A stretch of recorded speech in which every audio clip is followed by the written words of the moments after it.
Marcus Rivera's hands were shaking so hard, he could barely dial 911. Not from the motorcycle crash, not from the dislocated shoulder. From the 9-year-old boy he just found locked in dog kennel number 7, weighing 43 pounds, covered in bruises, clinging to a dying pit bull like it was the only thing keeping him alive. The boy looked up with eyes that had stopped expecting rescue and whispered 5 words that would bring 2,500 bikers from rival gangs to one city. Please don't take Atlas away. Marcus didn't know it yet, but in 3 weeks, those words would unite enemies who'd been killing each other for decades. Not for revenge, for something that would change everything. Before we go further, hit that subscribe button right now and turn on notifications so you don't miss how this story unfolds. Comment below with what city you're watching from. I want to see how far this story travels. And if you believe one person can change everything, drop a like. You'll understand why by the end. Now, let's continue. Marcus couldn't move his left arm. The shoulder had popped out during the crash, hanging at an angle that made his stomach turn. But the crying pulled him forward anyway, one step, then another, through the busted chain-link gate of what used to be Desert Valley Animal Hospital. The building had been condemned 3 years ago. Boarded windows, foreclosure notice barely readable, the kind of place where hope went to die, and nobody bothered with a funeral. The kennels were out back, 12 metal cages arranged into rows, rust eating through the bars, most of them empty, except number 7. Marcus' good hand found his phone. Flashlight on. The beam cut through darkness and landed on something that made his breath stop. A boy, maybe 9 years old, skeletal thin, bruises covering both arms, curled impossibly tight around a pit bull that looked half dead already. The dog's ribs showed like prison bars. Its eyes were filmy, unfocused, but it was positioned between the boy and the kennel door, protective even in dying. Jesus Christ, Marcus whispered. The boy's eyes opened, empty, flat, the look of someone who'd stopped believing in anything. Hey, Marcus crouched down, biting back the pain from his shoulder. My name's Marcus. I'm not going to hurt you. Nothing. Not even a blink. I crashed my bike. Heard you crying. Can you tell me your name? The boy's lips barely moved. Tyler. Okay. How long have you been here? No answer. Marcus tried again. Where are your parents? Mom's gone. Tyler's voice was mechanical. Dead. Been gone 3 weeks. What about your dad? Don't have a dad. Just Dr. Lawson. He's my stepdad. Tyler's fingers dug into the dog's fur. He said I was bad. Said I needed to learn. Put me here 16 days ago. 16 days. Marcus's stomach turned. And the dog Atlas. Dr. Lawson was going to put him down. Said he was aggressive. But Atlas isn't mean. He's just scared. Tyler looked up, and for the first time, something flickered in those empty eyes. Fear. Real fear. Please don't take Atlas. He's all I have. He shared his water with me. When I was cold, he kept me warm. Please. Marcus felt something crack open in his chest. He'd heard those words before. Different voice. Different time. His sister, Elena, age 12, begging their social worker not to separate her from her stuffed rabbit, the only thing she had left from their mother. They'd taken it anyway, said it was unsanitary. Elena died in a foster home fire 6 months later. The rabbit burned with her. Nobody's taking Atlas, Marcus said, his voice rough. You're both coming with me, don't you promise? I promise. Tyler tried to stand. His legs gave out. He collapsed against the cage bars, breathing hard. Marcus made a decision that would change everything. He pulled out his phone with his good hand, dialed 911, and then made a second call while waiting for the ambulance. Wrench. It's Ghost. I need you at Desert Valley Animal Hospital now. Marcus, it's 2 o'clock in the morning. What? There's a kid locked in a dog cage. He's been here over 2 weeks. And there's a dog that's going to die if we don't move fast. Silence. Then on my way, the ambulance arrived in 14 minutes. To paramedics, a woman named Sophia and a man named James, who took one look at Tyler and went pale. Holy hell. Sophia breathed. He won't leave without the dog. Marcus, said. James moved toward the kennel. Tyler's hand shot out, grabbing the bars. No, you can't take me without Atlas. Son, you need a hospital. You're severely dehydrated, malnourished. I don't care. If Atlas dies alone in this cage, I'm not going anywhere. Sophia exchanged a look with James. We can't transport animals. Then I'll bring him. Marcus stepped forward. You take Tyler. I'll follow with the dog. Sir, you need medical attention, too. That shoulder is going to wait. Marcus's voice left no room for argument. The boy wants his dog. The dog goes. Tyler looked at Marcus. Really looked. And something shifted in those dead eyes. Not hope. Not yet. But maybe the memory of what hope used to feel like. You'll really bring him. I'll really bring him. You won't let them put him to sleep. Not a chance. Tyler let them open the cage. When they lifted him onto the stretcher, he kept his eyes locked on Atlas. The dog whimpered, tried to stand, couldn't. Marcus waited until the ambulance pulled away. Then he carefully lifted Atlas. The dog weighed maybe 40 pounds, should have weighed 70, and carried him to where his motorcycle lay on its side. Wrench arrived in a pickup truck, took one look at Marcus' shoulder, the dog, and the crashed bike, and didn't ask questions. Just open the passenger door. Where to? Emergency vet on course and call ahead. Tell them we're coming with a dog that's about 2 days from dead, and the man who can't pay, but we'll figure something out. The vet's name was Dr. Cassandra Williams. She met them at the door, took one look at Atlas and started barking orders to her night staff. Severe malnutrition, dehydration, possible organ damage. Get him on fluids now. She turned to Marcus. You the owner? No. Found him with a kid who's been locked in a cage for 16 days. The boy won't survive losing this dog. Dr. Williams's expression hardened. Then we don't let the dog die. But I need to be straight with you. Surgery, round-the-clock care, medications. You're looking at 3,000 minimum, maybe more. 3,000.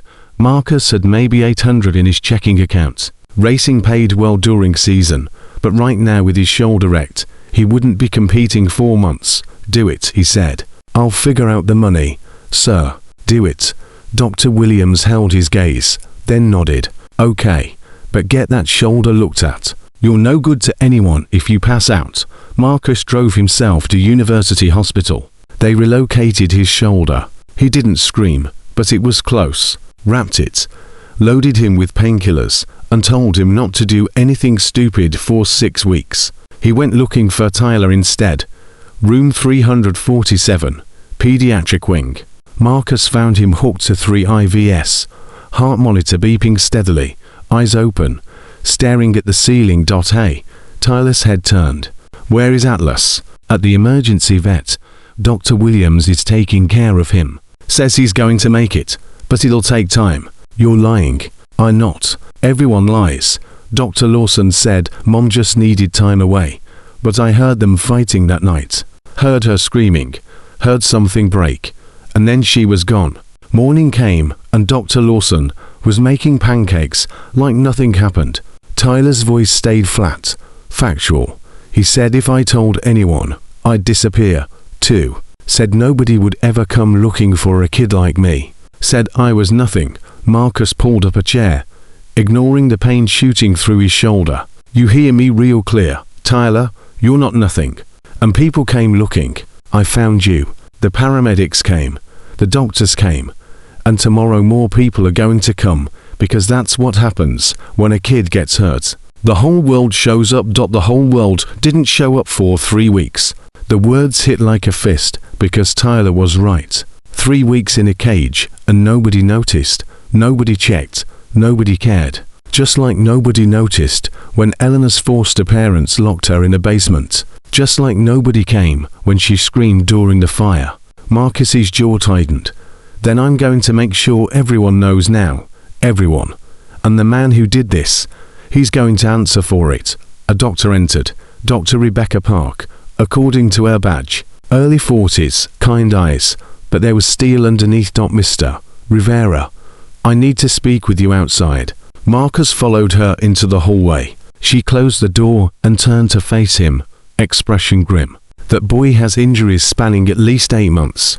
Multiple healed fractures in both arms, 3 cracked ribs that set him properly, burns on his back consistent with cigarettes, ligature marks on his wrists and ankles, and the bruising patterns. She stopped, composed herself. Someone's been systematically torturing him.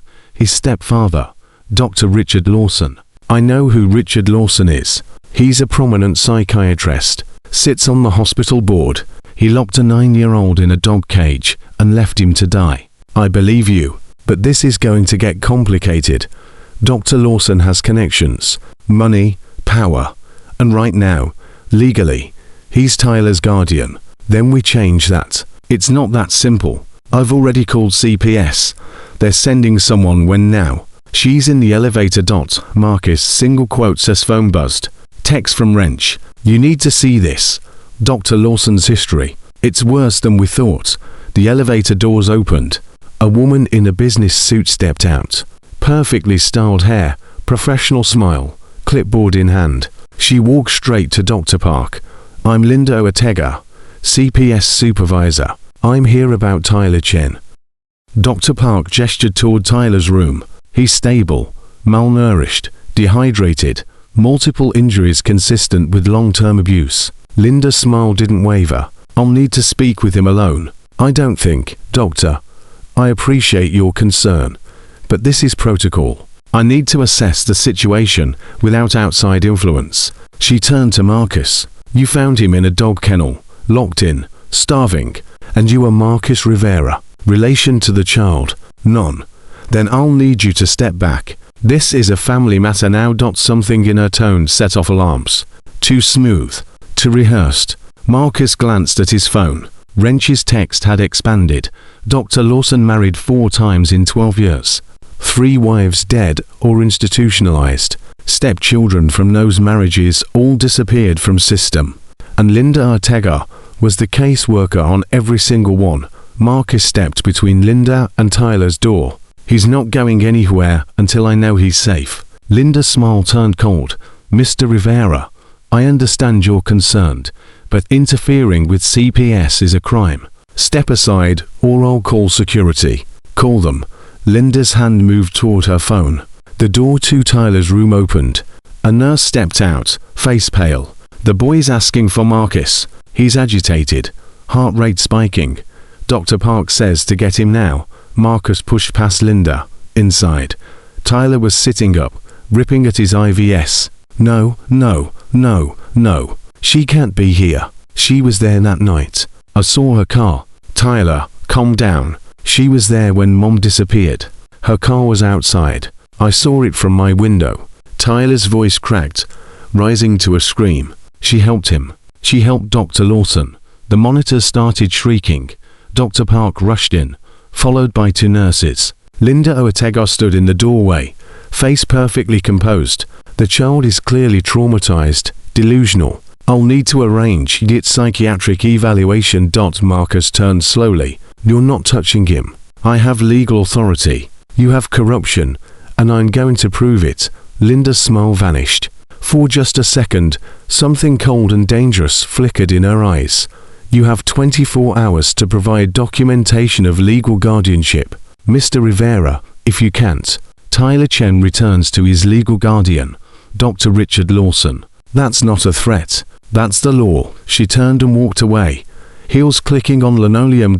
Marcus looked at Tyler, at Dr. Park, at the nurses trying to calm a 9-year-old who just recognized his mother's killer's accomplice. His phone buzzed again. Wrench found something else. Tyler's mom isn't dead. She's in a psychiatric facility 200 miles away, diagnosed with delusional disorder, committed by her husband, Dr. Richard Lawson. Marcus' hands started shaking, not from pain, from rage. 4 hours. They had 24 hours before the system handed Tyler back to the man who tortured him, back to the network that had made 4 women disappear and erased their children. He stepped into the hallway, dialed a number he hadn't called in 3 years. Carlos, it's Ghost. Yeah, I know we're not speaking. I know what I said, but I need help. There's a kid, and the system's trying to feed him back to his abuser. I need people. A lot of people. Enough that they can't ignore us. Silence. Then Carlos Mendes, Marcus' biggest racing rival, the man he'd publicly humiliated after their last championship, spoke. How many do you need? As many as you can get. Give me 12 hours. Marcus hung up, looked back at Tyler's room, where a 9-year-old boy was fighting nurses because he'd finally found someone who believed him. Somewhere in the city, Dr. Richard Lawson was sleeping peacefully, confident the system he'd bought would deliver Tyler back into his hands. He had no idea what was coming, but in 12 hours, he would. A wrench arrived at the hospital, 4:47 a.m. with a laptop, to energy drinks, and an expression that said he'd been down a rabbit hole he couldn't climb out of. Conference room now. He didn't wait for Marcus to respond, just started walking. Marcus followed, his shoulder throbbing despite the painkillers. They found an empty consultation room on the 3rd floor. Wrench kicked the door shut, opened his laptop, and turned the screen around. Richard Lawson, age 46, psychiatrist, owns 3 practices across New Mexico, sits on 4 hospital boards, respected, connected, wealthy. Wrench clicked to another screen. Also married 4 times in 12 years. Tyler said his mom disappeared 3 weeks ago. Amy Chen, wife number 4. But here is where it gets interesting. Another click. Wife number 1, Catherine Rodriguez, married 2009, died 2010. Accidental overdose. Lawson inherited her house and $200,000 in life insurance. Marcus' stomach tightened. Wife number 2, Jennifer Park, married 2012, currently in Mountain View Psychiatric Hospital, diagnosed with paranoid schizophrenia. Lawson has power of attorney, sold everything she. Jesus. Wife number 3, Diane Forster, married 2015, fell down the stairs, traumatic brain injury, died 6 weeks later. Lawson collected $350,000. Wrench looked up, and Amy Chen, married October 2017, reported missing January 28, 2018. Except she's not missing. He pulled up medical records. A photograph of a woman in a hospital bed. Face swollen, tubes everywhere, monitors displaying vitals that hovered just above flatline. She's been in Mountain View Psychiatric for 3 weeks. Admitted as Jane Doe. Severe head trauma. They found her on the side of Highway 40. No ID. No witnesses. She's been in a coma since admission. Wrench paused. Someone beat her nearly to death and dumped her where she'd be found, but not identified. The stepchildren. Marcus' voice came out rough. Where are they? Wrench's fingers moved across the keyboard. 4 faces appeared. Catherine's son, Miguel, aged 7 when his mother died, placed in foster care, transferred 3 times in 8 months, then disappeared from the system completely. No school records after 2011. No medical records. Nothing. Another face. Jennifer's daughter, Emma, age 9, foster care, flagged twice. 4 signs of abuse. Reports buried. Last known location, 2014. Nothing after that. Another. Diane's twins, Sophia and Isabella, age 6, foster care, separated despite protocols. Sophia died in a house fire at her placement, ruled accidental. Isabella transferred to a group home. Then Wrench's jaw tightened, found dead in the desert 8 months later. Exposure. They said. Marcus couldn't breathe. 4 women, 4 stepchildren, 3 dead, 1 missing, 1 currently in a cage. We found by accident. Wrench leaned forward, and every single case was handled by the same CPS supervisor, Linda Ortega. She was here tonight, tried to take Tyler. Of course she did, because she's been cleaning up Lawson's messes for over a decade. Wrench pulled up bank records. Ortega receives monthly payments from a shell company. That company traces back to Lawson. $5,000 a month for 8 years. Who else is getting paid? Judge Patricia Blackwood, Family Court. She's ruled on every custody case involving Lawson. Sealed records, limited investigations. $40,000 over 6 years. Another name appeared. Sheriff Tom Grady closed Amy's missing person case in 48 hours. No investigation. $60,000 over 5 years. Another. David Marsh, attorney. handles Lawson's estate planning, power of attorney documents, property transfers after his wives die or get committed. 90,000 over 8 years. Marcus stared at the screen. This is a network. This is a hunting operation. Wrench's voice shook. Lawson finds vulnerable single mothers, marries them fast, isolates them, kills them or has them committed, takes their money, their property, everything. The kids, he stopped. The kids are loose ends. Ortega makes them disappear into foster care when nobody asks questions. If they cause problems, they have accidents. Tyler's mom is still alive. For now, but Lawson has medical power of attorney. He can pull the plug anytime he wants. Marcus's phone buzzed. Text from Carlos. Got 50 riders confirmed. More coming. Where do we meet? Another buzz. Different number. This is Jake Reyes. Desert Riders MC. Heard you need backup for a kid. We're in. 40 bikes. Another. Tommy Chen here. Veteran Racing League. 30 of us ready. Another. Wrench watched the messages flood in. What did you do? Called in every favor I owed. And some I not. Marcus typed back addresses, times. We need more than bodies, though. We need evidence that'll hold up in court. Hard evidence. Tyler said he saw Ortega's car the night his mom disappeared. A 9-year-old's word against ACPS supervisor. They'll call him traumatized, unreliable. Marcus thought fast. We need documentation, financial records, communication between them, something that proves conspiracy. I can get into Ortega's email. Give me 4 hours. You have to. Legal hearings at 9 a.m. Lawson's attorney already filed for emergency custody. Wrench's fingers were already flying across the keyboard. Then you better keep Tyler safe until I find what we need. Marcus returned to Tyler's room. Dr. Park was inside talking quietly with the boy. She looked up when Marcus entered. He won't sleep. Keeps asking about the dog, about his mother, about what happens next. She lowered her voice. Security's been asking questions about why CPS left without the child, about your authority here. I don't have authority. Then you need to get some fast, because Lawson's attorney called 20 minutes ago. They're coming at 8 a.m. with a court order and police escort. Marcus checked his watch. 5:14 a.m. less than 3 hours. Tyler was sitting up in bed, staring at his hands. Marcus pulled up a chair. Hey, she helped him. Tyler's voice was empty again. That woman, Linda. She was there the night Mom disappeared. I saw her car from my window. Black Mercedes, dent in the front bumper. She and Dr. Lawson were arguing about something. Then Mom started screaming. You remember what they were arguing about? Dr. Lawson said she found the files. She knows about the others. Linda said, then we do what we always do. Make her go away. Then Mom was yelling about calling the police. Dr. Lawson hit her. I heard it. She went quiet. And then Tyler stopped. I hid under my bed, stayed there all night. When morning came, Dr. Lawson was making eggs like nothing happened. Said Mom needed time to think. Said she'd be back. But you knew she wasn't coming back. I knew he killed her. Marcus' phone rang. Wrench.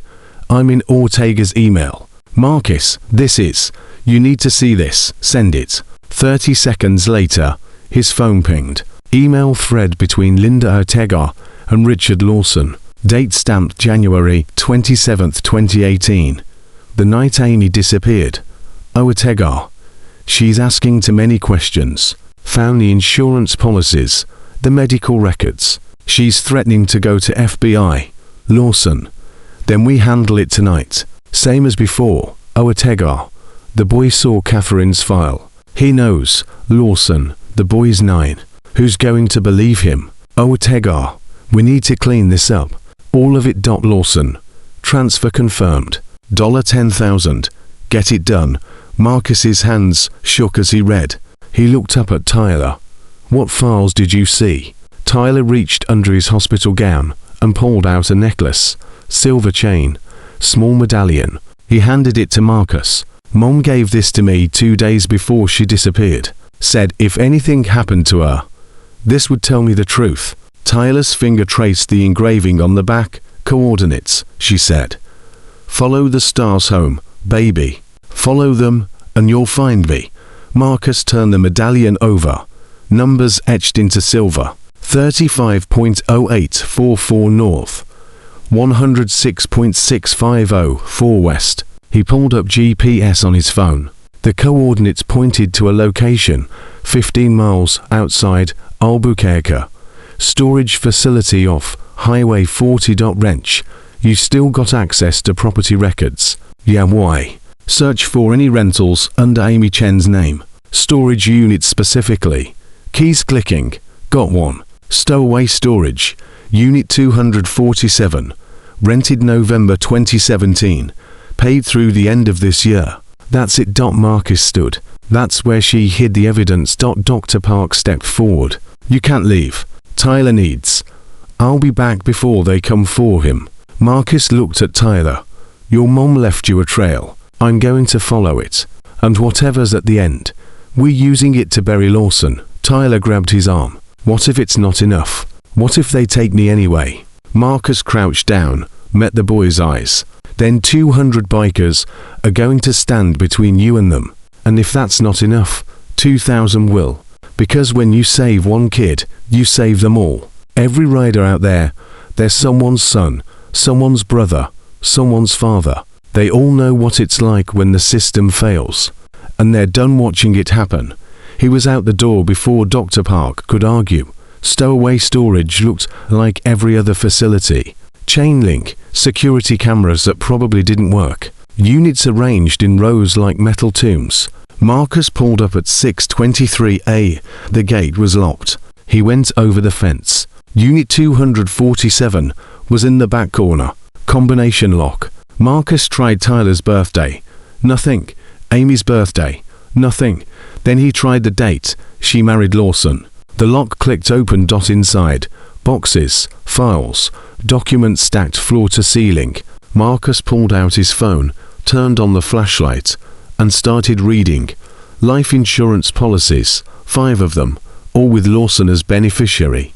All for women who died or disappeared. Medical records. Jennifer Park psychiatric evaluation signed by Lawson himself. Diagnosis, paranoid schizophrenia. Recommended treatment, permanent institutionalization. Marcus found a second evaluation from a different doctor dated 2 weeks earlier. Diagnosis, severe depression. Responsive to treatment, good prognosis. Lawson had overridden it. Committed her himself. More files. Financial records showing property transfers. Houses sold weeks after wives died. Bank accounts emptied. Everything flowing into Lawson's accounts. And at the bottom of the last box, a tablet. Marcus powered it on. Video file. Date stamped January 25, 2018. 3 days before Amy disappeared. He pressed play. Amy Chen appeared on screen. Sitting in this same storage unit. Eyes red from crying. But her voice was steady. If you're watching this, I'm dead. Or I've been committed like Jennifer. Or I've disappeared like Catherine. She took a breath. My name is Amy Chen. I married Dr. Richard Lawson 4 months ago. I thought I'd found someone to help me raise my son after my diagnosis, multiple sclerosis. I was scared, alone. He seemed perfect. She held up documents. But I found these in his office. Insurance policies on his ex-wives. Medical records he falsified. Bank transfers. He married Catherine Rodriguez in 2009. She died 11 months later. He collected $200,000. He married Jennifer Park in 2012. Within a year, he had her committed, took power of attorney, sold everything she owned. He married Diane Forster in 2015. She died in a fall he caused. I have proof. Amy's voice cracked. And the children, Miguel, Emma, Sophia, Isabella. I found photos. They didn't just disappear into foster care. They died, all of them. Accidents, they said. But it's a pattern. Every child from every marriage, gone within 2 years. She looked directly at the camera. My son Tyler. He's 9 years old. He's smart, kind, brave, and if you're watching this, Richard is trying to kill him, too. Or that woman, Linda Ortega, is making him disappear. Tears streamed down her face. Please, Please don't let my baby become another statistic. Don't let him disappear. His life matters. He matters. The video ended. Marcus stood in the storage unit, hands shaking, staring at a dead woman's final testimony. Except she wasn't dead. His phone rang. Wrench. Where are you? Storage unit. I found everything. Video testimony, documents, financial records, enough to bury Lawson, and everyone protecting him. Good, because we've got a problem. Big one. Marcus's stomach dropped. What? Judge Blackwood moved the hearing up. It's at 7 a.m. now. 1 hour. And she issued an order. Any interference will result in immediate arrest of all parties involved, including you. They're trying to grab Tyler before the bikers even show up. Where is Tyler now? Dr. Park moved him. Wouldn't tell me where. Said it's safer if nobody knows. Marcus was already running for his truck. Call Carlos. Tell him to get everyone to the courthouse now. Forget the staging area. We need bodies there in 30 minutes. Marcus, there's more. I got into Sheriff Grady's files. They're planning something.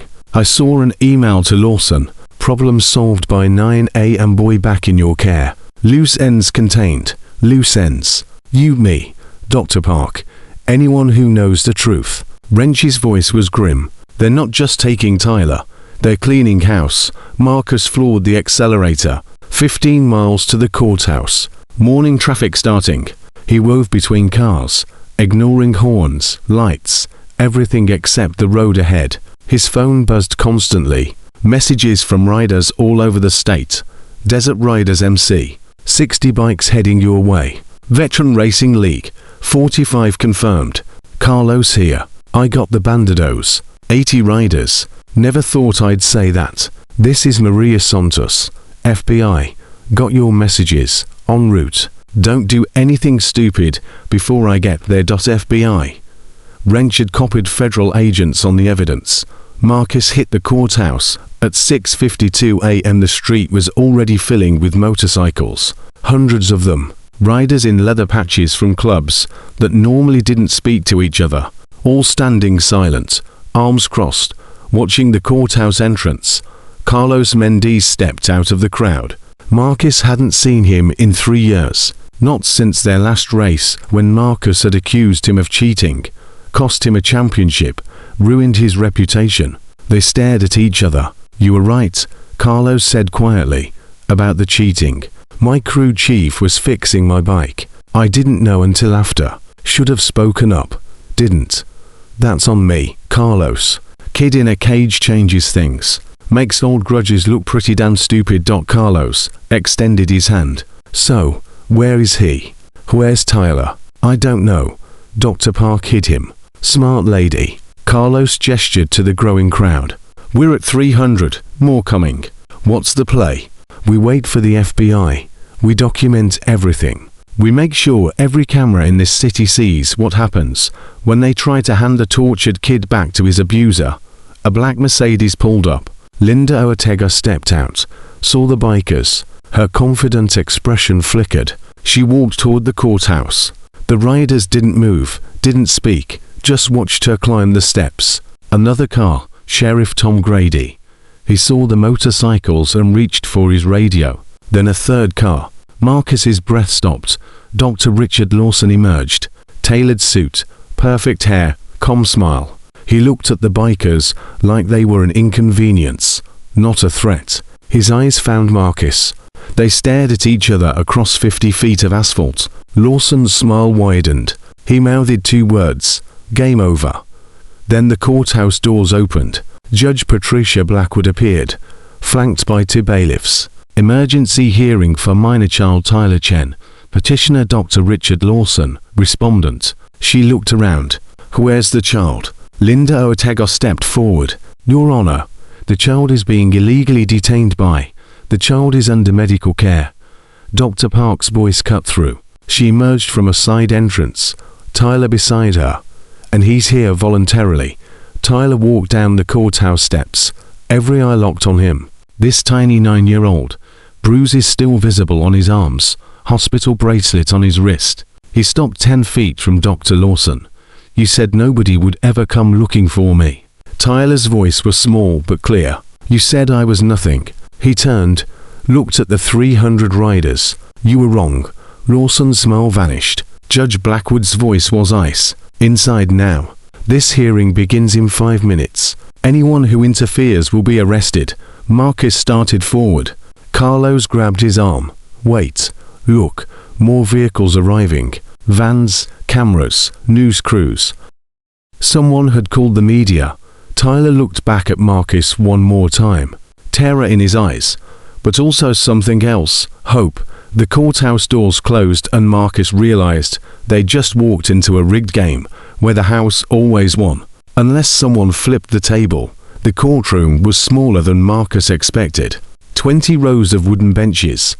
Half of them filled with journalists who'd gotten word something big was happening. Judge Patricia Blackwood sat behind her bench, a queen on a throne. Grey hair pulled back tight, eyes cold and calculating. Dr. Richard Lawson sat at the plaintiff's table with his attorney, David Marsh. Both men looked relaxed, confident. They'd done this before. Tyler sat with Dr. Park at the defense table. No attorney, just a pediatrician who'd volunteered to stay because nobody else would. Marcus tried to enter. A bailiff blocked him. Family only. I'm the one who found him. Not family. Outside. The doors closed in his face. Through the small window, Marcus watched Judge Blackwood call the hearing to order. Carlos appeared beside him.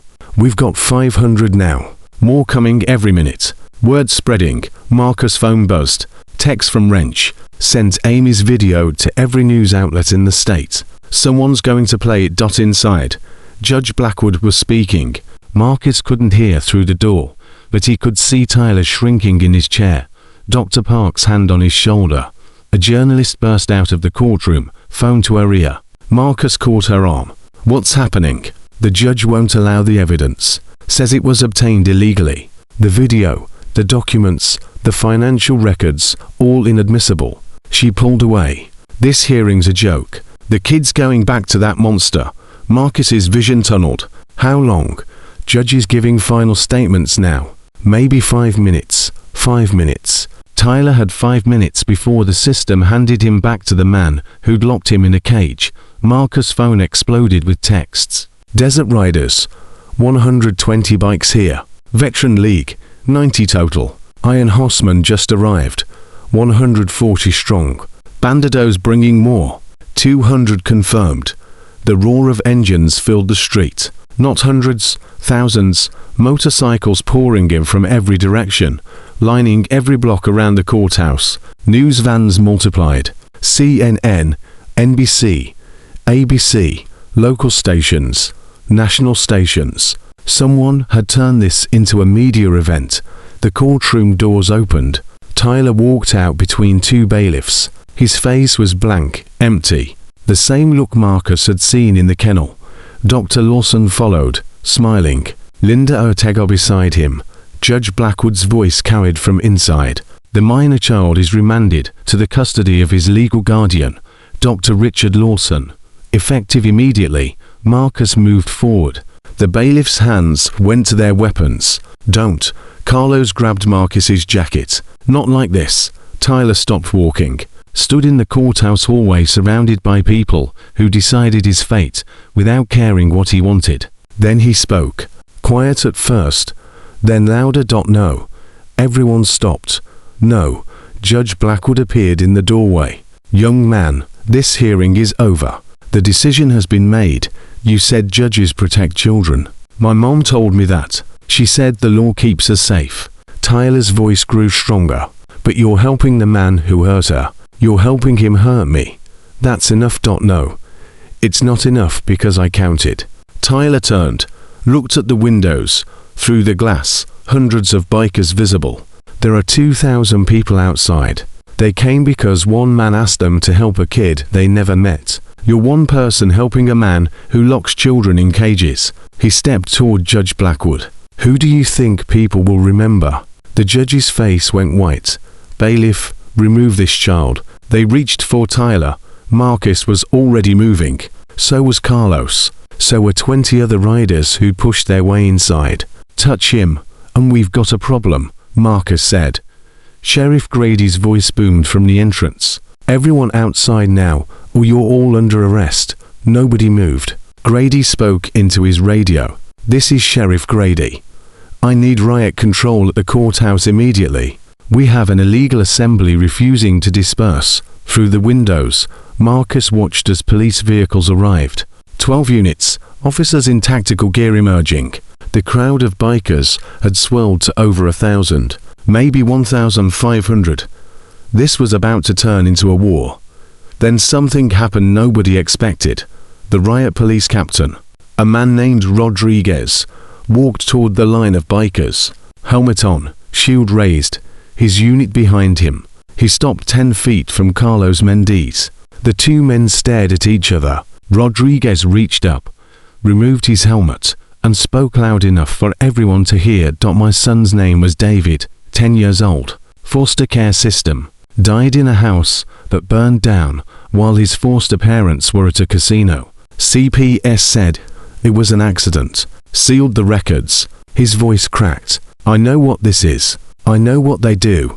He turned to his unit. "Anyone here wants to arrest people protecting a kid? You do it without me." He walked to the bikers' side, stood with them, one by one. His entire unit followed.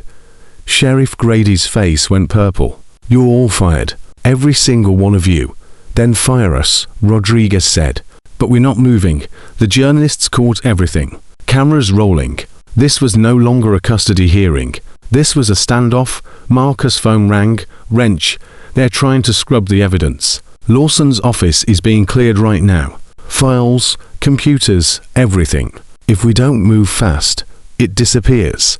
"Where are you?" "Lawson's main office, 3rd Street. Marcus. They're burning documents in the parking lot right now." Marcus grabbed Tyler's arm. "Where's your mom's tablet?" "The one from the storage unit. In my truck. We need it now." He pushed through the crowd, Tyler beside him, Dr. Park following. They reached Marcus' truck. He grabbed the tablet, turned it on, pulled up Amy's video. A journalist saw it. "What's that?" "Proof. Video testimony from Tyler's mother 3 days before Dr. Lawson tried to kill her." "Can I see?" Marcus handed it over. The journalist watched. Her face went pale. We need to broadcast this right now." "Do it." She ran to her news van. 2 minutes later, Amy Chen's face appeared on every screen, every phone, every device within 5 blocks. "My name is Amy Chen. If you're watching this, I'm dead. Or I've been committed like Jennifer. Or I've disappeared like Catherine." The crowd went silent. Everyone watching. Tyler stood frozen, staring at his mother, speaking from beyond what he'd thought was death. He married Catherine Rodriguez in 2009. She died 11 months later. He married Jennifer Park in 2012. Within a year, he had her committed. He married Diane Forster in 2015. She died in a fall he caused. And the children, Miguel, Emma, Sophia, Isabella, they didn't just disappear. They died. Judge Blackwood tried to push back inside. Reporters blocked her. "Your Honor, can you comment on why this evidence wasn't admissible? Did you know about Dr. Lawson's previous wives? How much money have you received from Richard Lawson?" Dr. Lawson moved toward a black sedan. The wall of bikers shifted, blocked every exit. He was trapped. Linda Ortega pulled out her phone. Marcus was faster. He grabbed it from her hand. "Who were you calling?" "Your contact at the psychiatric hospital, telling them to pull the plug on Amy before anyone realizes she's alive." Ortega's face went sheet white. "She's alive." Tyler's voice broke. "My mom's alive." Marcus crouched down. "Your mom's in a hospital, 200 miles from here in a coma. But she's fighting. She's been fighting for 3 weeks." Tyler's legs gave out. Dr. Park caught him. "I thought he said she was gone." "He said she was gone. He lied about everything. But she left you that necklace, those coordinates. She left you a trail so you could find the truth." A black SUV pulled up. FBI logos on the sides. Agent Maria Santos stepped out, flanked by 6 agents in tactical gear. She walked straight to Dr. Lawson. "Dr. Richard Lawson, you're under arrest for attempted murder, conspiracy to commit murder, insurance fraud, wire fraud, and racketeering. She nodded to Linda Ortega. Linda Ortega, you're under arrest as an accessory to murder and conspiracy to obstruct justice. Ortega started screaming. I was just following orders. He paid me. I did what he told me to do. It was all him. Santos turned to Judge Blackwood. Your Honor, you're wanted for questioning regarding your financial relationship with the defendant. I have immunity. You have nothing. And federal agents are executing warrants on your home, office, and bank accounts as we speak. Santos looked at Sheriff Grady. You're next. Grady ran. Made it 3 steps before 6 bikers tackled him. Rodriguez cuffed him personally. Marcus's phone rang. Unknown number. He answered. Mr. Rivera, this is Dr. Sarah Mitchell, Mountain View Psychiatric. We have a patient here, Jane Doe. Admitted 3 weeks ago with severe head trauma. Someone just called, claiming to be her husband, requesting we terminate life support. But we pulled her records based on the video we just saw. Her fingerprints match Amy Chen. And sir, the doctor's voice shook. She's waking up. Brain activity spiked 20 minutes ago. She opened her eyes. She's asking for her son. Marcus couldn't speak. He looked at Tyler. This 9-year-old who'd survived 16 days in a cage because he wouldn't abandon a dying dog. Tyler, your mom's awake. She's asking for you. The boy's face crumpled. Years of held-back tears finally breaking through. I want to see her. Please, I need to see her. Dr. Park was already pulling out her keys. I'll drive right now. Santos stepped forward. I'll provide escort. Federal. No one's stopping you. They moved toward Dr. Park's car. Dr. Lawson, in handcuffs, watched them. His expression calm. To calm, he caught Marcus's eye and smiled. You think this ends anything? You think saving one kid matters? His voice was soft, meant only for Marcus. There are others, so many others, and you'll never find them all. The system's bigger than me, bigger than Ortega, bigger than all of you. Santos yanked him toward the FBI vehicle. But the words hung in the air, because Lawson was right. 4 wives, 4 stepchildren, Miguel still missing, Emma still missing, and how many others in that decade-long network? A detective approached, older man, face lined with guilt. My name's James Cordero. Albuquerque PD. I buried 3 reports about Lawson. He had dirt on me. Old stuff. Threatened to destroy my career. His voice broke. But I'm done. I've got copies. Every report I was told to bury. Every case flagged by CPS that Ortega shut down. Every suspicious death Grady closed without investigation. He handed Marcus a thick folder. 47 cases going back 12 years. Not just Lawson's kids, others. Foster placements that went wrong. Kids who disappeared. Families that got torn apart for profit. It's all here. Another voice. A woman pushing through the crowd. I'm Jennifer Watts. I worked under Linda Ortega for 6 years. She told me if I ever spoke up, my kids would be taken. Tears streamed down her face. I watched her bury cases, watched her place children with families she knew were dangerous. I have names, dates, everything. More people coming forward. A nurse from Mountain View Psychiatric. An attorney who'd been blackmailed into filing false documents. A social worker who'd been threatened into silence. The dam broke. Everyone who'd been forced to participate, who'd stayed quiet out of fear, suddenly found courage, because 1,500 bikers had shown up for one kid. Carlos stood beside Marcus, watching it unfold. You know what's about to happen, right? This goes national. Every news network's here. Every corrupt official in every city is about to have their worst nightmare. People who actually give a damn. The sound of engines grew louder. More motorcycles arriving. The count passed 2,000. Then 2,500. Riders from 6 states. Clubs that had been enemies. Veterans groups. Racing leagues. Regular people who just happened to ride and decided this mattered more than anything else they had planned today. Tyler stood in the center of it all. This tiny, broken kid who'd stopped believing anyone cared. Surrounded by proof that he was wrong. Dr. Park's car was ready. FBI escort in place. Tyler started to climb in, then stopped. He turned to face the crowd. 2,500 people looking back. Thank you. His voice was small, but the microphones caught it. Every news crew broadcasting live. You came for me. Nobody ever came for me before. And you didn't even know me. He looked at Marcus. You told me the whole world would show up. You were right. They drove away, escorted by federal agents, headed to a hospital 200 miles north where a mother was waking up from a coma, asking for her son. Marcus watched them go, then turned to face the crowd of bikers, the journalists, the cameras capturing everything. Dr. Lawson said, there are others, kids still missing, still trapped, still waiting for someone to care. His voice carried across the silent crowd. Who's ready to find them? 2,500 hands went up. Agent Santos stepped forward. FBI is opening a task force. We need volunteers. People willing to dig through records, follow leads, track down missing children. This isn't one case. This is a network that's been operating for over a decade. We're in, Carlos said immediately. All of us. Rodriguez added. His former riot police unit behind him. Wrench appeared with his laptop. I've already started. Found 6 more foster placements tied to Ortega's financial records. Kids placed with families that paid her kickbacks. If the pattern holds, they're either dead or hidden. Marcus finished. Then we better move fast.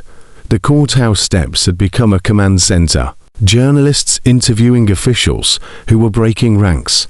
Bikers coordinating search teams. FBI agents taking statements. And somewhere in a psychiatric hospital, a mother and son were about to be reunited after 3 weeks of hell. But Marcus couldn't shake Lawson's words. There are others. The system's bigger than me. How many other Richard Lawsons were out there? How many other Linda Ortegas? How many judges taking bribes? Sheriffs closing cases? Attorneys filing false documents?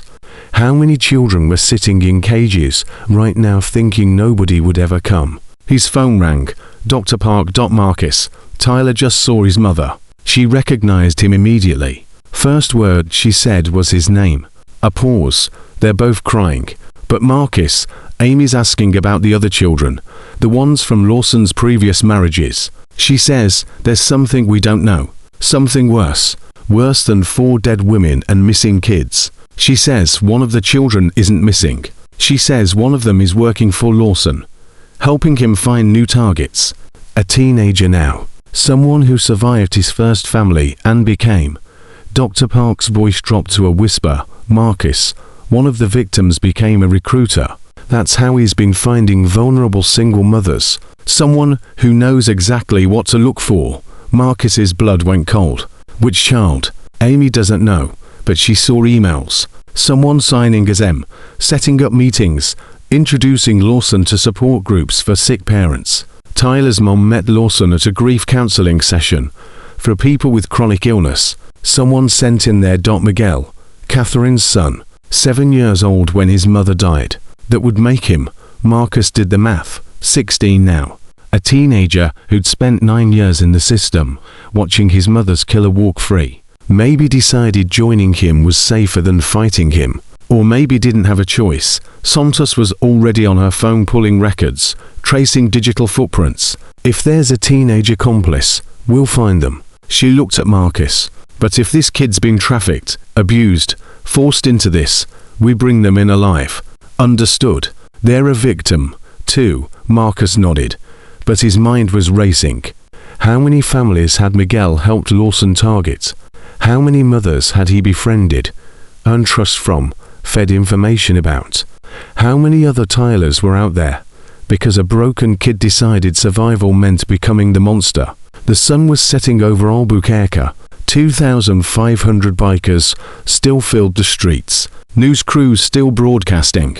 The story was global now. But Marcus knew the real work was just beginning. Finding Tyler was an accident. A motorcycle crash at the right time. A biological need that pulled him off the highway. Blind luck. The others wouldn't be luck. They'd have to hunt, dig, fight through sealed records and corrupt officials, and a system designed to protect itself instead of children. Carlos appeared beside him. You look like hell. Lawson's got a partner. One of his previous victims. A teenager been helping him 4 years. Carlos whistled low. So, we're not just fighting one predator. We're fighting a network with inside knowledge. Yeah. Then I guess we better get organized. Carlos pulled out his phone. I know people, racers, mechanics, veterans who are good at finding things. We'll put together teams, create a foundation, make this permanent. A foundation. Atlas Foundation. After Tyler's dog, because that dog didn't abandon him when he was dying. And we're not abandoning any kid ever again. Marcus looked at his old rival, the man he'd publicly destroyed 3 years ago, who'd shown up anyway when it mattered. Why'd you really come, Carlos? We hate each other. Carlos was quiet for a long moment. My sister had a kid, 8 years old, foster system. Died in a placement, while I was racing in Europe. Too busy chasing trophies to notice. She was asking for help. He met Marcus's eyes. I can't fix that, but I can make sure Tyler doesn't become another statistic. And maybe if we do this right. My nephew didn't die for nothing. They stood together on the courthouse steps, as darkness fell, and the sound of 2,500 engines filled the night. Somewhere Tyler was holding his mother's hand. Somewhere Miguel was watching the news, realizing his world was about to collapse. And somewhere other children were waiting for someone to care enough to look. The hunt was just beginning. The FBI set up operations in a vacant office building 3 blocks from the courthouse. By midnight, they'd converted it into a command center with whiteboards covering every wall, computers on folding tables, and 50 volunteers working phones, databases, anything that might lead to the missing children. Marcus hadn't slept. Neither had Wrench. They'd been cross-referencing Lawson's financial records with Ortega's case files for 6 hours straight. Got something. Wrench's voice was hoarse. Payment to a Gmail account.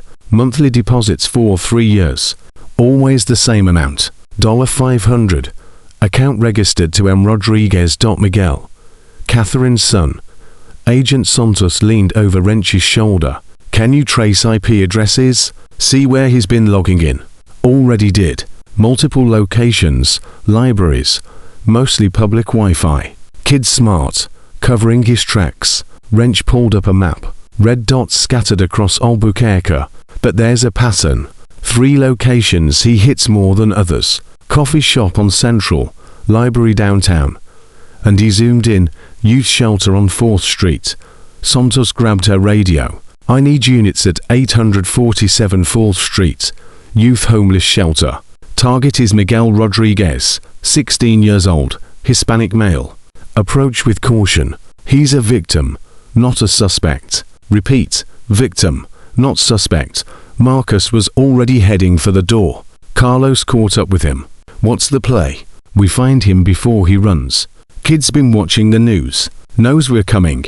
He'll bolt. They reached the youth shelter in 11 minutes. FBI already there. Santos met them at the entrance. Shelter director says Miguel checked him 4 months ago. Keeps to himself.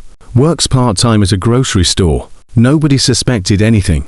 He's here now. Room 23, 2nd floor. My agents are in position, but I want to talk to him first. If we go in hard, we lose any chance of cooperation. Marcus followed Santos up the stairs. Narrow hallway, doors on both sides. The smell of institutional cleaning products and desperation. They stopped outside room 23. Santos knocked. Miguel. My name is Maria Santos. I'm with the FBI. I need to talk to you about Dr. Richard Lawson. Silence. Miguel. We know you've been helping him. We know you didn't have a choice. We are not here to arrest you. We are here to help. The door opened. A teenage boy stood there, hollow-eyed, too thin, looking far older than 16. He stared at Santos, then at Marcus. Your ghost, the racer. His voice was flat. You found Tyler. I did. He's okay. He's with his mother. They're both safe. Miguel's expression didn't change. Good. That's good. He stepped back. You want to come in? Ask your questions. I'll tell you everything. Not like I've got anything left to lose. They entered. The room was tiny. Single bed, desk, one window with bars. Miguel sat on the bed, hands folded, waiting. Santos pulled up the desk chair. Marcus stood by the door, How old were you when your mother died? Santos asked. 7. Dr. Lawson married her when I was 6. She was sick, lupus. He seemed nice at first, helpful. Then things changed. Miguel's voice stayed mechanical. He started isolating her, controlling her money, hitting her when I wasn't around. She tried to leave. That's when the accident happened. Bathtub drowning. He held her under. I was in the next room, heard her struggling. By the time I got there, she wasn't moving. Miguel looked up. I told the police. They didn't believe me. 7-year-old kid traumatized by his mother's death, they said. Making up stories to cope with grief. Marcus' hands clenched. Foster care was worse. 7 homes in 3 years. The last one. Miguel stopped. Let's just say I learned real fast that nobody gives a damn about kids like me. When Lawson found me at a group home when I was 10, I thought he'd come to kill me. Make sure I could never testify. But he didn't. He offered me a deal. Help him find new targets. Keep my mouth shut. And he'd make sure I had money, a place to live, stayed out of the worst placements. Refuse, and he'd make me disappear like the others. Santos leaned forward. Emma, Jennifer's daughter. Where is she? Miguel's jaw tightened. Dead. House fire when she was 12. It wasn't an accident. Lawson paid someone to set it. She'd started asking questions, remembering things. Became a liability. Sophia and Isabella. Sophia died in a different fire. Isabella. Miguel's voice cracked for the first time. I tried to warn her. Tried to tell her to stop fighting. Just survive. She wouldn't listen. They found her body in the desert. Exposure, they said. But I know. Lawson's people took her there. The room went silent. How many? Marcus's voice came out rough. How many single mothers did you help him target? 12 over 6 years. Amy was number 12. Miguel looked at his hands. I'd find women at support groups, grief counseling, chronic illness meetings, single moms desperate for help. I'd befriend them, gain their trust. Mention this great psychiatrist who helped me after my mom died. Give them Lawson's card. And then he'd do what he always does. Marry them fast. Isolate them. Take everything. Kill them or commit them. And their kids. Miguel stopped. Tears finally coming. Their kids would disappear. Just like me. Just like Emma and Sophia and Isabella. The system would eat them alive and nobody would care. Santos's expression was stone. Where are the children from the 12 families? I don't know all of them. Lawson kept that separate. Didn't want me knowing too much. But I know 3 are in Ortega's network. Placed with families that pay her. Families that hurt them. He couldn't finish. Just nodded. Marcus stepped forward. You're going to give us names, locations, everything you know. And then you're going to testify. Put Lawson away for the rest of his life. I'll testify. Give you everything. Miguel met Marcus's eyes. But don't pretend I'm a victim. I knew what I was doing. I fed 12 women to a monster. Their blood's on my hands, too. You were a kid. I stopped being a kid the day I watched my mother drown. And nobody believed me. Miguel stood. So yeah, I'll help you find the others. But don't tell me I didn't have a choice. I made my choice every single time I handed Lawson another target. I chose survival over their lives. Santos made calls. Within an hour, they had 3 addresses. 3 children placed through Ortega's network with families that paid kickbacks. The first was in Rio Rancho. 8-year-old girl named Sofia Martinez. Placed with a family 2 years ago. No school records for the past 6 months. No medical records.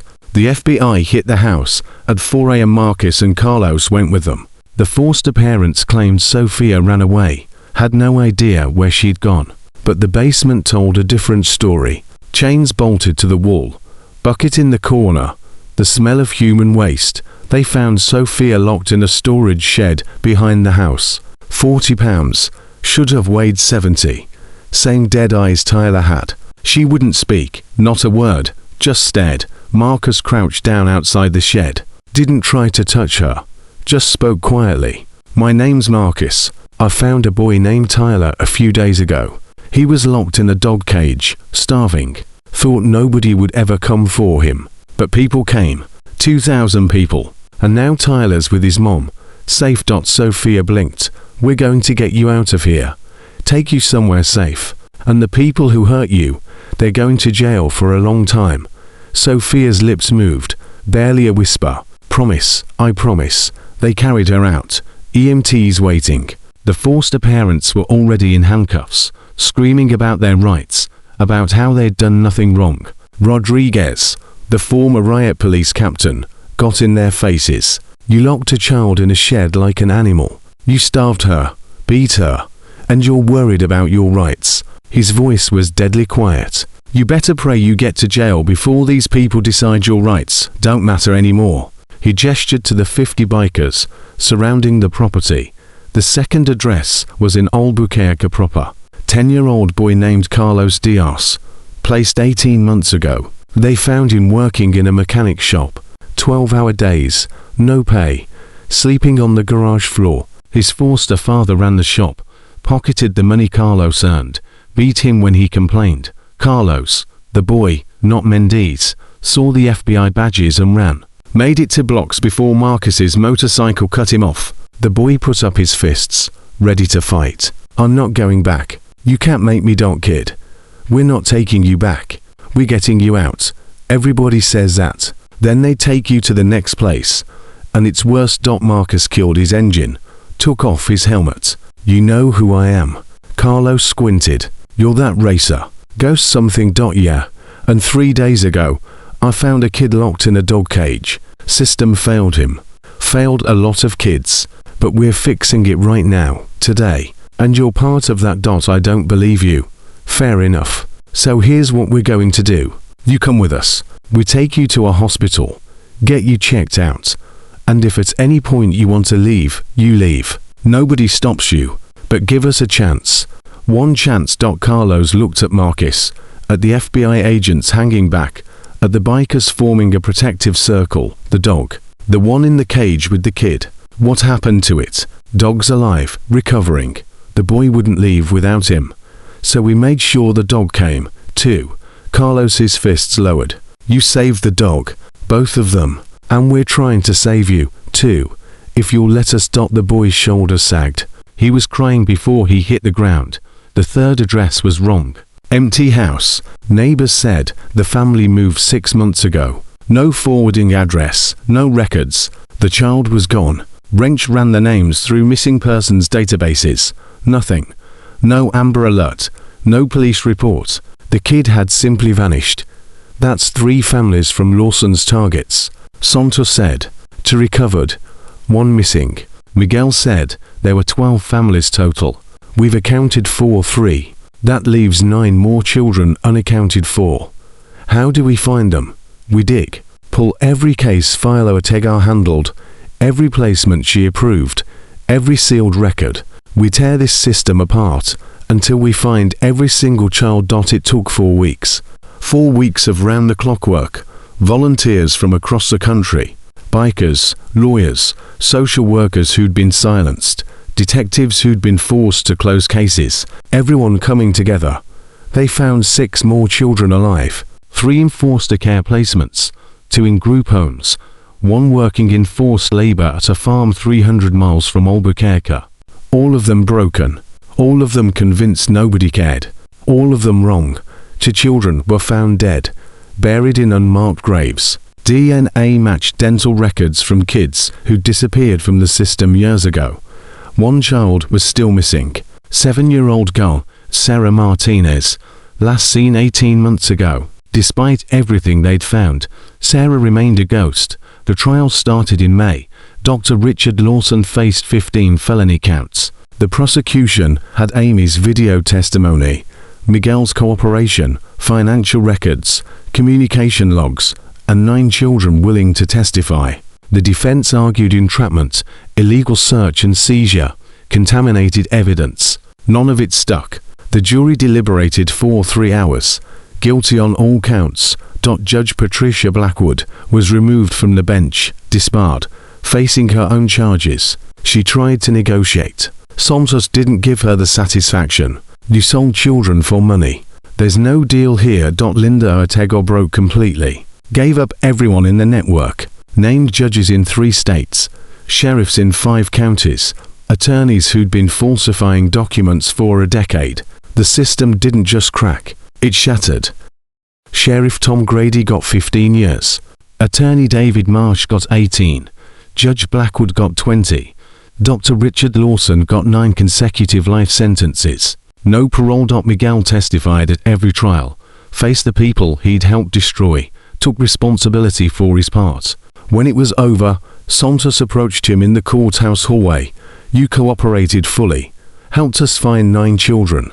The DA is willing to recommend juvenile services, counseling, a chance to rebuild." Miguel shook his head. "I don't deserve that. Maybe not. But the kids you helped save, they deserve to know you tried to make it right." Tyler was there with his mother. Amy was still weak, still recovering, but she was alive, awake, waiting. Tyler walked up to Miguel. "You gave my mom's information to Lawson. You helped him target her." Miguel couldn't look at him. "Yeah.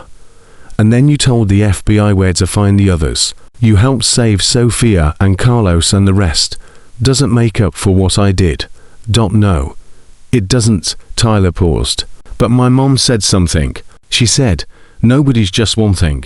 You did terrible things. You also did brave things. Both are true." Miguel finally looked up. "What am I supposed to do with that? Live with it? Get better? Help more kids? Make the rest of your life mean something?" Tyler extended his hand. "That's what my mom would say. So that's what I'm saying." Miguel stared at the hand, took it. "I don't know how. None of us do. We just try." The Atlas Foundation officially launched in July. Carlos Mendez as president, Marcus as operations director, Wrench running tech, Rodriguez heading security.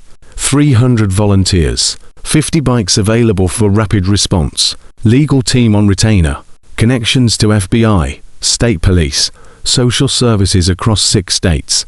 Their mission was simple: find the missing, protect the found, change the system. In the first year, they helped 47 children, investigated suspicious placements, provided legal support for families fighting CPS, funded therapy, medical care, whatever was needed. Tyler became the face of it, not because they wanted a poster child, but because he refused to hide. He was 10 now, speaking at events, telling his story, looking audiences in the eye, and saying, "I was nothing. A kid in a cage, and 2,000 strangers decided I mattered. Now I'm here to tell you, every kid matters. Every single one." The crowds always stood. Amy recovered enough to work part-time. She and Tyler lived in a small house funded by the foundation. Atlas the pit bull always nearby. The dog had gained back 30 pounds, got certified as a therapy animal, visited other kids in the system. Tyler would walk into foster homes, Atlas beside him, and kids who wouldn't talk to adults would open up to the boy who'd survived the same hell they were living through. 6 states passed Tyler's law, mandatory cross-referencing of custody cases with abuse databases, third-party oversight of family court judges, whistleblower protections for CPS workers, annual audits of psychiatric commitments. It wasn't perfect. The system was too big, too broken for one law to fix. But it was a start. Marcus retired from professional racing, used his savings to fund the foundation, spent his days chasing leads, finding kids, showing up when nobody else would. His sister Elena had died because the system failed. He couldn't save her, but he could save the next one, and the next one, and the next one. That's what he told himself when the work got hard, when they found children too late, when the network seemed endless. You save who you can. You fight like hell. You never stop. Miguel served 2 years in juvenile detention, spent 3 more in intensive therapy. When he turned 21, the foundation hired him. His job was simple: find the recruiters, other kids who'd been forced or manipulated into feeding victims to predators, kids who thought they had no choice, show them they were wrong. Tyler turned 13, straight a student, volunteering at the foundation every weekend, training to be an EMT, already talking about becoming a social worker, changing the system from inside. Amy told Marcus once, "He's going to save more kids than we ever could." because he knows exactly what they're feeling. He's been there, survived it, and he's proof that broken doesn't mean finished. But Sarah Martinez was still missing 2 years after Tyler's rescue. 47 children found, countless lives changed, but one 7-year-old girl remained a ghost until Marcus' phone rang at 2:34 a.m. of a Tuesday in September. Mr. Rivera, this is Officer Kim Harris, State Police.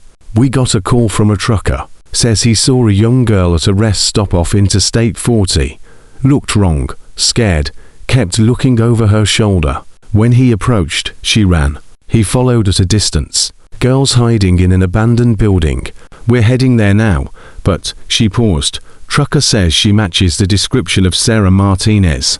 He saw her picture on the Foundation website. Could be her. Marcus was already grabbing his keys. Where? She gave him the address. 60 miles outside Albuquerque. He called Tyler. Don't even think about saying no. If it's Sarah, she'd be terrified. She needs to see another kid who survived. Someone who proves she's not alone. Tyler was dressed and waiting when Marcus pulled up. They reached the rest stop in 47 minutes. Police already there. Officer Harris met them. Building's clear except for one room upstairs. Doors locked from inside. We can break it down, but let us try first. Tyler walked to the door, knocked gently. Sarah, my name's Tyler. I'm 9. No, wait. I'm 13 now. Sorry, time's weird. He laughed nervously. Anyway, I was locked in a dog cage for 16 days. Thought I was going to die there. But this guy Marcus found me and my mom, and a whole bunch of people who care. I know you're scared. I was scared, too. Still am sometimes. But you're not alone. Not anymore. Silence. I brought my dog. His name's Atlas. He was dying when we met. Now he's the healthiest, happiest dog you'll ever see. Because people showed up. They didn't give up. And we're not giving up on you. The lock clicked. The door opened. A small girl stood there, 7 years old, but looking younger, filthy, thin, eyes that had seen things no child should see. She looked at Tyler, at Marcus, at Atlas wagging his tail. Is this real? Or am I going to wake up back? She couldn't finish. Tyler knelt down. It's real. And you're never going back. I promise. Sarah took one step forward, then another. Then she collapsed into Tyler's arms, sobbing. They found her foster family 3 hours later, couple in their 50s, running a trafficking operation disguised as a legitimate placement. 9 children recovered from that house alone. Sarah had been there for 18 months, locked in the basement. The details made Marcus want to burn the world down. But Sarah was alive. That's what he focused on. She was alive, and now she was safe. The couple got life sentences, no parole. Protective custody in prison, because inmates didn't tolerate child abusers. Sarah spent 3 months in intensive care. Physical therapy, psychological counseling, learning to trust again. Tyler visited every day, brought Atlas, told her stories, showed her it was possible to survive. When she was ready, Amy and Tyler officially fostered her. The foundation helped with legal fees, medical expenses, everything needed. Sarah didn't speak for 6 months. Then one day during therapy, she looked at Tyler and said, I want to help find the others. Tell them someone's coming. Tyler smiled. Then that's what we'll do. The Atlas Foundation added a youth division. Tyler, Sarah, Carlos, Sophia, all the kids they'd rescued who wanted to help rescue others. They became the voices, the proof that broken doesn't mean finished. And across the country, in cages and basements and locked rooms, children heard those voices and held on just a little longer, because someone was coming. Someone always came now. 5 years changed everything and nothing. Marcus was 43 now. Grey showing at his temples, old racing injuries that ached when rain came. He'd walked away from professional motorcycling completely. Sold his trophies. Used the money to expand the foundation. Tyler was 18. High school graduate. EMT certified. Already accepted to University of New Mexico for social work. But he deferred enrollment for a year, because the foundation needed him, and he needed a degree right now. The Atlas Foundation operated out of a real office building now. 30 full-time staff, 200 trained volunteers across 8 states. They'd helped 312 children in 5 years, found 97 still in dangerous placements, reunited 43 with biological families who'd been fighting to get them back, changed 6 state laws, got 14 corrupt officials imprisoned, exposed 5 more trafficking networks. But there were always more. Marcus sat at his desk at 11:47 p.m. reviewing case files when his phone rang. Unknown number. Atlas Foundation. This is Marcus. Heavy breathing. Then a young voice. Male. Terrified. Is this real? The Foundation. You really help kids. We really help kids. What's your name? Danny. I'm at a place. There's other kids here. Bad things happening. I got away, but I can't leave them. Marcus was already grabbing his keys. Where are you, Danny? Old warehouses near the rail yard, east of Albuquerque. Building 7. The kid's voice cracked. There's 6 of us. They lock us up at night. Use us during the day. They're making us. I understand. You don't have to say it. How old are you? How long have you been there? 8 months. But there's a girl, Emma. She's been here 2 years. And Danny stopped. There's bodies in the basement. Kids who tried to run and didn't make it. Marcus's blood went cold. Danny, listen to me very carefully. Are there guards? 2. They're asleep right now. That's how I got out. But they wake up at midnight. Do rounds. Marcus checked his watch. 11:51 p.m. 9 minutes. I'm 20 minutes away. Can you get back inside without them knowing? I think so. But what if you don't come? What if this is a trick? What if, Danny, I'm coming and I'm bringing help, but I need you to trust me for 9 more minutes. Can you do that? Silence. Then, okay. Marcus hung up. Dial Tyler. We've got a situation. Possible trafficking operation. Multiple victims. East Rail Yard. I need you now. On my way. Next call. Agent Santos, now heading the FBI's Child Exploitation Task Force. Marcus, it's midnight. 6 kids locked in a warehouse. Possible bodies in the basement. I need tactical in 15 minutes. Location, he gave it. Santos didn't hesitate. Rolling now. Don't go in alone. Not planning to. But Marcus was already in his truck headed east, because Danny's voice had held the same desperate hope Tyler's had 5 years ago. And Marcus remembered what 9 minutes of waiting felt like when you thought nobody was coming. Tyler pulled up beside him, a red light 3 blocks from the rail yard. Motorcycle, leather jacket, medical kit strapped to the back. 18 years old, and looking like a warrior. They didn't speak, just nodded, and rode together into the industrial wasteland where hope went to die. Building 7 was exactly what Danny described. Abandoned warehouse, broken windows, 1 light visible on the 2nd floor. Marcus killed his headlights to blocks out. Tyler did the same. They approached on foot. Through a broken window, Marcus saw movement. 2 men, armed, walking the perimeter inside. His phone vibrated. Text from Danny. They're coming. I'm hiding. Hurry. Tyler touched Marcus's arm, pointed. Side door, partially open. A kid's face visible in the darkness. Danny. They moved fast and silent. Reached the door. Danny's eyes were huge, terrified. The others are upstairs. Locked room. I know where the key is, but... An engine roared. Headlights swept the building. Someone was arriving. Back door. Tyler whispered. Now. They moved through the warehouse. The place smelled like decay and fear. Makeshift rooms created with chain link fencing. Blankets on concrete floors. Buckets for toilets. This was where children were kept like animals. The stairs were metal, would make noise, but they could hear voices downstairs. The guards arguing with whoever just arrived. Where the hell is the Rodriguez kid? He was locked in. I don't know. He was there an hour ago. Find him now, before the beer shows up. Beer. They were selling children. Marcus looked at Tyler, saw his own rage reflected back. Danny led them to the 2nd floor. A door with a padlock. He pulled a key from his pocket. I stole it last week. Been planning to run, but couldn't leave the others. The lock clicked open. Inside, 5 children. ages 7 to 12, 3 girls, 2 boys, all staring with the same empty eyes Tyler had worn 5 years ago. "We're getting you out," Tyler said quietly. "All of you, right now. They'll kill us," one of the girls whispered. "Emma, probably. They killed Michael when he tried. Made us watch.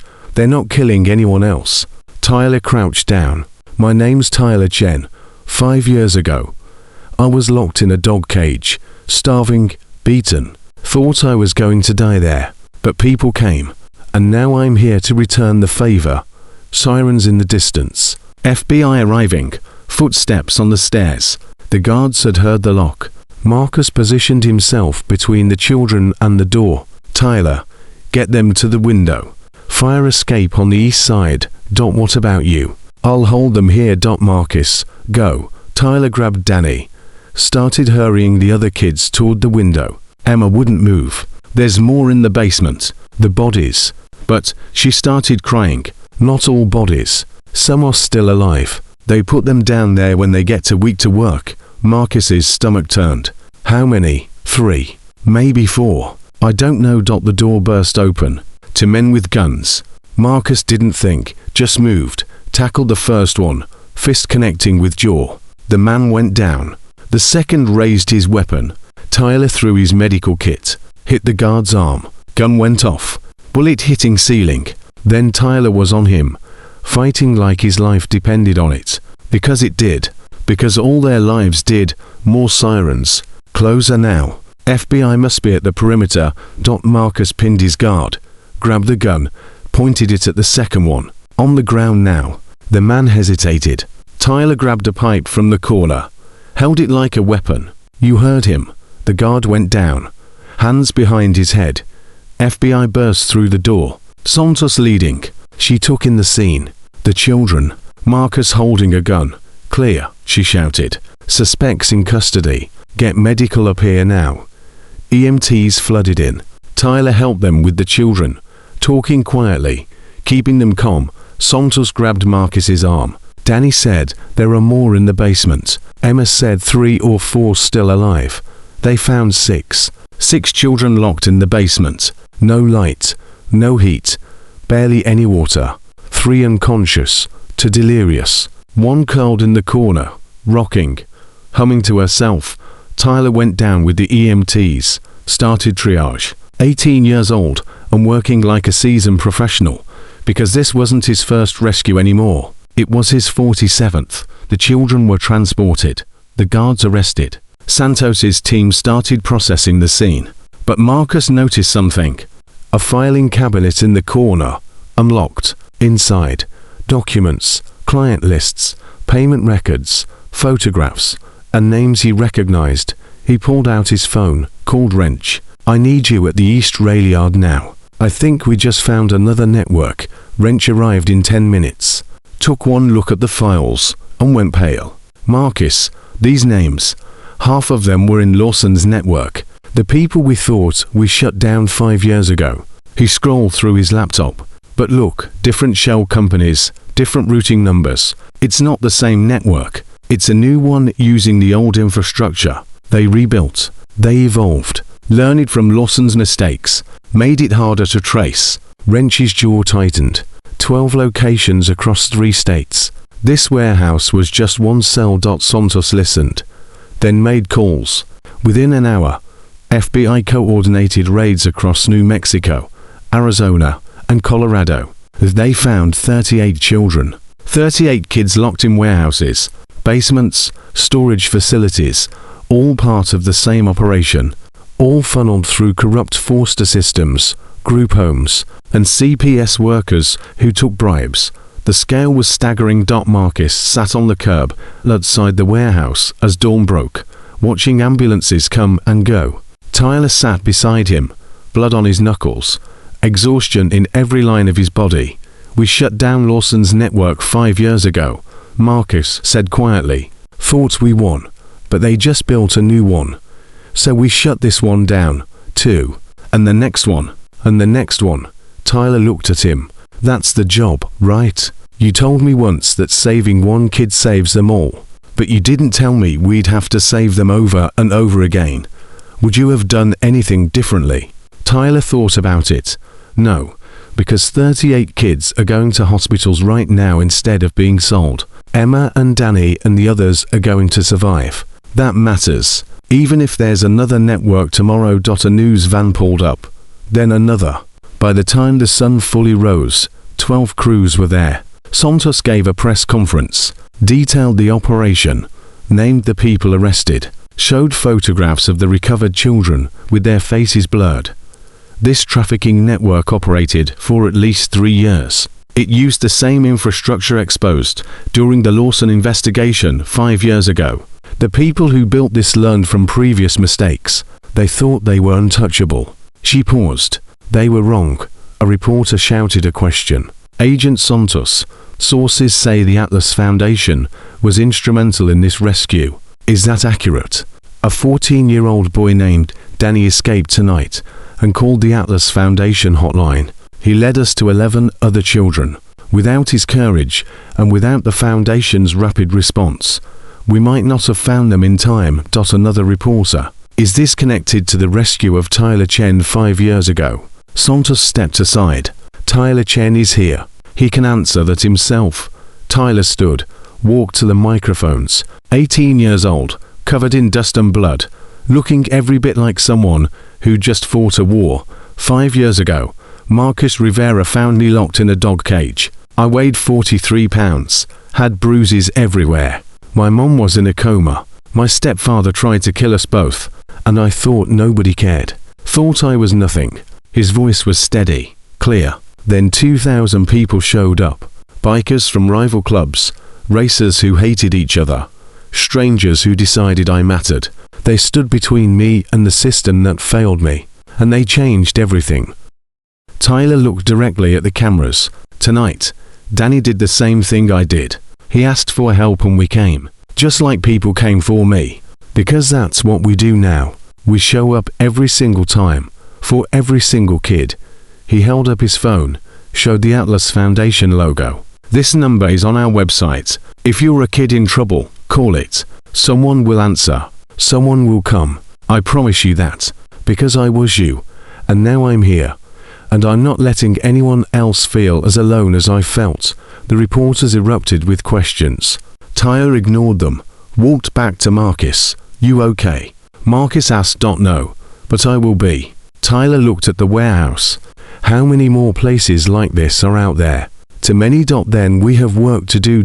They drove back to the Foundation office as the sun climbed higher. The phones were already ringing. Calls from across the country. People offering help, money, resources, volunteers. Tyler's speech had gone viral within minutes. Carlos met them at the door.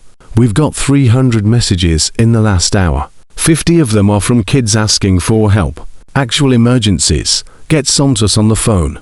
We need FBI support for this volume. Already did. She's sending agents to help triage. Carlos looked at Tyler.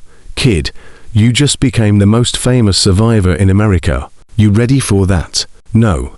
But someone has to be. They worked for 16 hours straight, coordinating with FBI, state police, local authority, following up on every credible tip. Every child who called saying they needed help. By the end of the day, they'd opened investigations into 23 new situations, found 8 children in immediate danger, started the process of exposing 3 more trafficking networks. Marcus finally collapsed in his office chair at midnight.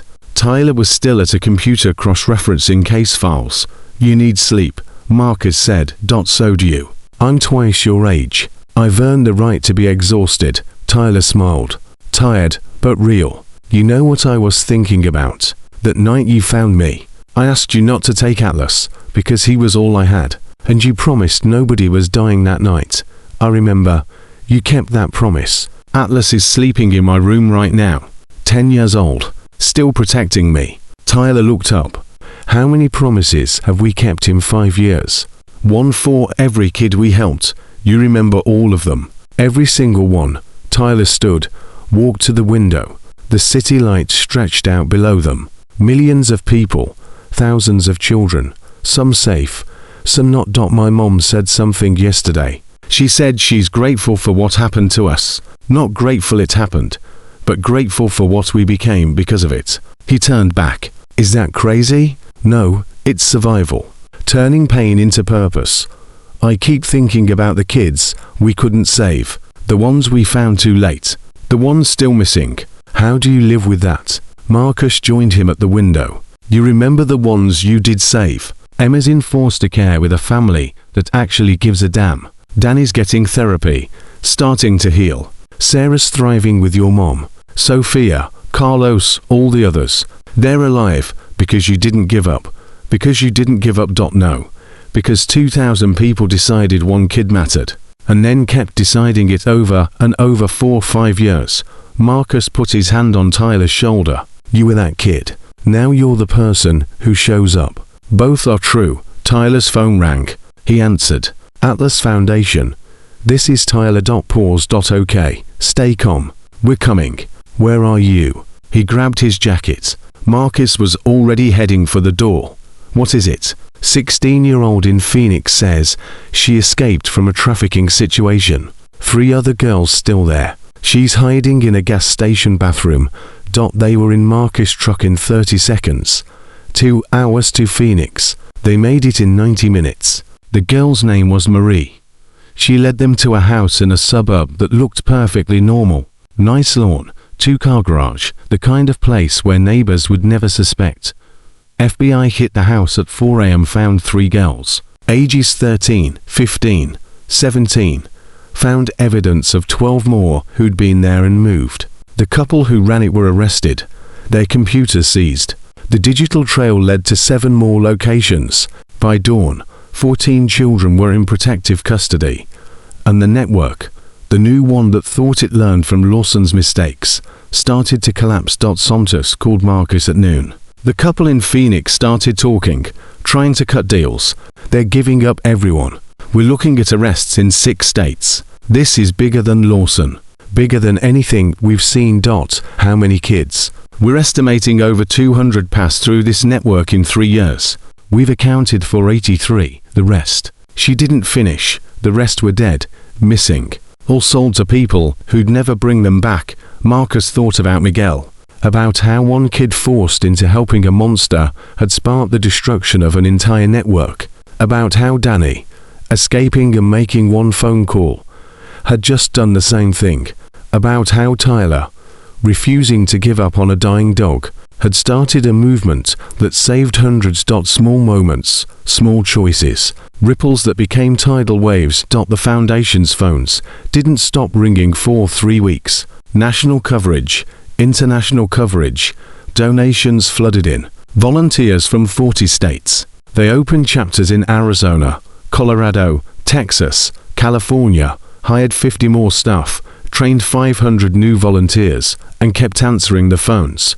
Because somewhere right now, a kid was locked in a cage, a basement, a warehouse, thinking nobody would come, thinking they didn't matter, thinking hope was just a word people used before they abandoned you. Tyler made it his mission to prove them wrong every time. He turned down his university acceptance permanently, started working full-time with the foundation, became the voice for kids who'd lost theirs. Marcus watched him speak at a congressional hearing about foster care reform. 18 years old, testifying in front of senators, telling them exactly how the system failed and exactly how to fix it. Watched him comfort a 7-year-old girl who'd from a basement, using the same words Marcus had used with him 5 years ago. You're not alone. Not anymore. Watched him become the person Marcus wished had existed when Elena died. The cycle was broken. Not everywhere. Not completely. Evil still existed. Networks still operated. Children still suffered.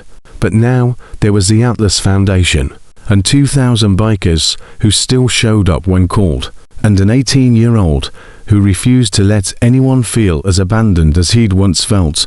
Marcus stood at his office window one night watching Tyler coordinate a rescue operation in Denver. The kid was brilliant, natural leader, born for this work. Carlos appeared beside him. You thinking about retiring? Thinking about the fact that Tyler doesn't need me anymore. Wrong. He'll always need you. But he doesn't need you to save him. Now he needs you to stand beside him while he saves others. Carlo smiled. That's better anyway. Yeah, it is. Marcus's phone rang. Wrench, got something.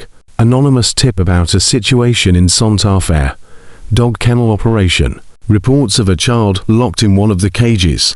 Marcus's heart stopped. 5 years later. Full circle. He looked at Tyler. We've got a call. Santa Fe, kid in a kennel. Tyler grabbed his jacket without hesitation. Let's go. They rode through the night, just like before. Except this time, Marcus wasn't the only one who could save someone. This time, Tyler was fully equipped to be someone's Marcus. They found the kennel, found the child. 7-year-old boy locked in cage number 7. Curled around a dying golden retriever. Tyler approached, knelt down, spoke quietly. Hey, my name's Tyler. I know you're scared. I know you think nobody's coming. But you're wrong. I was you 5 years ago, locked in a cage just like this, and someone came for me. Now I'm here for you. The boy looked up. Same empty eyes. Same desperate hope. You promise. I promise. And I never break promises. Tyler extended his hand. Come on. Let's get you and your dog out of here. The boy took his hand. Marcus watched from the doorway as Tyler led him out, wrapped him in a jacket, called for medical support, checked on the dog, did everything Marcus had done for him 5 years ago. The cycle wasn't just broken, it was reversed. Tyler had become the person who showed up, who kept promises, who proved that broken doesn't mean finished, and somewhere in the darkness, another child was holding on, waiting, believing that maybe, just maybe, someone would come. They always did now, because Tyler made sure of it, and that was the only promise that ever really mattered.